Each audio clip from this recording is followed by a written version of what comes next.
ನಮಸ್ಕಾರ. ನುಡಿಬೆಳಕು. ಅಭಿನವ ಗವಿಸಿದ್ದೇಶ್ವರ ಸ್ವಾಮೀಜಿ ಗವಿಮಠ ಕೊಪ್ಪಳರವರ ಲೇಖನ ಸರಿ ತಪ್ಪುಗಳ ಅರಿವು ಇರಬೇಕು. ಮನುಷ್ಯನ ಬದುಕಿನ ಉದ್ದೇಶ ಏನು? ಜೀವನದಲ್ಲಿ ಮನುಷ್ಯ ಏನು ಮಾಡಬೇಕು? ಮನುಷ್ಯ ಹಿಮಾಲಯವನ್ನು ನಿರ್ಮಿಸಲು ಸಾಧ್ಯ ಏನು? ಭೀಮಾ ನದಿಯನ್ನು ನಿರ್ಮಿಸುತ್ತಾನೇನು? ಆಕಾಶ ಸೂರ್ಯನನ್ನು ನಿರ್ಮಿಸಬಲ್ಲನೆ ಮನುಷ್ಯ? ಏನು ಮಾಡಲು ಸಾಧ್ಯ ಇದೆ ಮನುಷ್ಯನಿಗೆ? ಇದ್ಯಾವುದು ಮನುಷ್ಯನಿಗೆ ಸಾಧ್ಯ ಇಲ್ಲ. ಮನುಷ್ಯ ಮಣ್ಣನ್ನು ತಯಾರು ಮಾಡಬೇಕಿಲ್ಲ, ನೀರೂ ತಯಾರು ಮಾಡಬೇಕಿಲ್ಲ. ಆದರೆ ಈಗಾಗಲೇ ನಿರ್ಮಿಸಲಾಗಿರುವ ಮಣ್ಣು, ನೀರು, ಗಾಳಿ ಎಲ್ಲವನ್ನೂ ಕೆಡಿಸದಂತೆ ಇಟ್ಟರೆ ಅಷ್ಟೇ ಸಾಕು.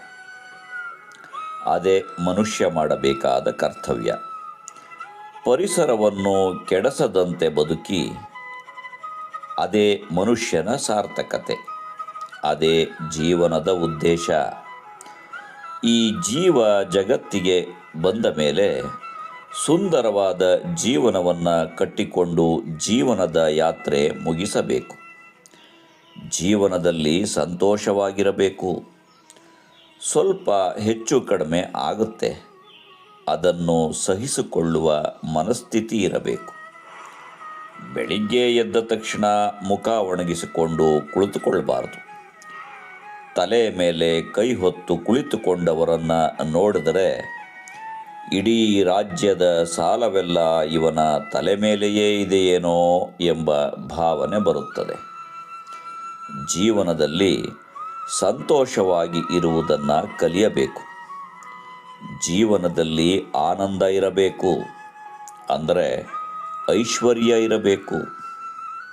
ಅಲ್ಲದೆ ಯಾವುದು ಐಶ್ವರ್ಯ ಅನ್ನೋದು ಗೊತ್ತಿರಬೇಕು. ಒಬ್ಬ ವೃದ್ಧ ಇದ್ದ. ಅವರದ್ದು ಇವರದ್ದು ಅಂತ ಎಲ್ಲ ಹೊಲ ಖರೀದಿ ಮಾಡಿ 25-30 ಎಕರೆ ಹೊಲ ಮಾಡಿದ್ದ. ಭಾರೀ ಶ್ರೀಮಂತ ಆಗಿದ್ದ. ಆದರೆ ಅವನ ಮಗ ಒಂದೇ ನಂಬರ್ಗೆ ಎಲ್ಲವನ್ನೂ ಕಳೆದ. ಅದು ಸಂಪತ್ತಲ್ಲ ಅಂತ ಆವಾಗ ಗೊತ್ತಾಯಿತು ಅವನಿಗೆ. ಯಾವುದು ಸಂಪತ್ತು ಎನ್ನುವುದು ಗೊತ್ತಾಗುವುದಕ್ಕೆ ಜ್ಞಾನ ಇರಬೇಕು. ಒಂದು ಕೋಳಿ ಇರುತ್ತೆ, ಅದು ತಿಪ್ಪೆಯನ್ನು ಕೆದರುತ್ತೆ.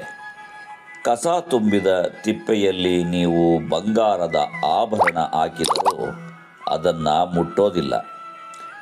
ಎಲ್ಲ ಕಸಗಳನ್ನು ಸರಿಸಿ ಅದು ಕೇವಲ ಜೋಳದ ಕಾಳನ್ನು ಮಾತ್ರ ಆರಿಸುತ್ತದೆ. ಹಾಗೆಯೇ ಮನುಷ್ಯನಿಗೂ ಆಯ್ಕೆ ಇರಬೇಕು. ಏನು ಆಯ್ಕೆ ಮಾಡಿಕೊಳ್ಳಬೇಕು ಎನ್ನುವುದು ಗೊತ್ತಿರಬೇಕು. ಬಂಗಾರ ಬದುಕಿಸುವುದಿಲ್ಲ, ಕಾಳು ಬದುಕಿಸುತ್ತೆ ಎಂಬ ಜ್ಞಾನ ಕೋಳಿಗೆ ಇದೆ. ಜ್ಞಾನ ಏನು ಮಾಡುತ್ತೆ ಅಂದರೆ ಯಾವುದು ಒಳ್ಳೆಯದು, ಯಾವುದು ಕೆಟ್ಟದ್ದು, ಯಾವುದು ಹಿತ, ಯಾವುದು ಅಹಿತ ಎನ್ನುವುದನ್ನು ತಿಳಿಸುತ್ತೆ.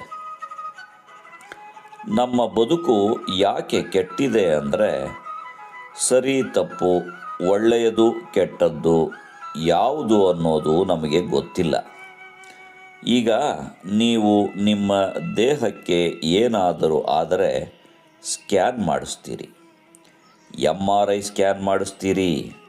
ಅದು ಏನು ಮಾಡುತ್ತೆ ಅಂದರೆ ದೇಹದಲ್ಲಿ ದೋಷ ಎಲ್ಲಿದೆ ಅನ್ನೋದನ್ನು ಪತ್ತೆ ಮಾಡುತ್ತದೆ. ಹಾಗೆಯೇ ಜ್ಞಾನ ಎನ್ನುವುದು ನಮ್ಮಲ್ಲಿ ದೋಷ ಎಲ್ಲಿದೆ ಎನ್ನುವುದನ್ನು ಸೂಚಿಸುತ್ತದೆ.